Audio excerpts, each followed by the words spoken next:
কাল্লে নোয়াখালী এখন ঢাকা গেছিল না মানব বন্ধনে নোয়াখালী বিভাগের লাই একার গাঁগন পদ্মার বাজার কুমিল্লা আটকাই ধরে নোয়াখালী এখন ধরে হাড়া ভাঙি দিছি কি বেল করছো দেখা গেছে সাধারণত তো গায়ে আটকেছো নোয়াখালী এখন তো আবার কোনো কিছু করতে পারো না তোমরা হ্যাঁ তো ধরে ভাষাতে মানাবো কথা কে বাসা তুমি পারো না রুবিলের বেশি হাড়া ভাঙি গেলেছে ও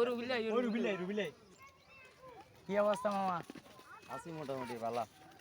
কি ভাই আমরে কাল্লে বলে হাড়া ভাঙি গেলাইছে আরে বেটা আয় কাইলা যা গায় খা করা এই বেটা গায় রসু উড়ি কইতে নোয়া খাইলা কোন বারো এই কথা কনে লগা আরো ধুম করে ঘুষিকা মারি দিছে সজীব আছে না সজীবে হিসো তো উড়ি তো দেইছো কই কি এখন ভাই হাসানি হ্যাঁ হিয়া ফারে যখন হেগুনে গের কোতা গলাছে দেখছি আর গায় এক ঘুষি মারছে লাগা চোখ মুখ ঘুরি জায়গা থই গেছে আর তো হসপিটাল নিবে বাইক নিবে হে মানুষ নাই তো বাইক আর সিলাবাল্লা করছে এসব কুমিল্লার বিভাগ টিভাগ গোষ্ঠী গিলা আর বিভাগ টিভাগ সাইতানো যার ভাল লাগে হ্যাঁ ছাগল ঠিক আছে কুমিল্লা সব লই যাক আর হাইতান ন লগের হলাই চলে যা আমরা ভিডিও খাইতো হাকি দরকার আছে নি কুমিল্লার গোষ্ঠী গিলা কুমিল্লা লাগবে না আমরা কি নোয়াখালী এলাকার বিবেক দিলে তেন স্যার লই যাক নোয়া খাইলে লই যাক হাই আফসোস নাই কে খাইবে বেটা ফিডা ঠিক আছে আমরা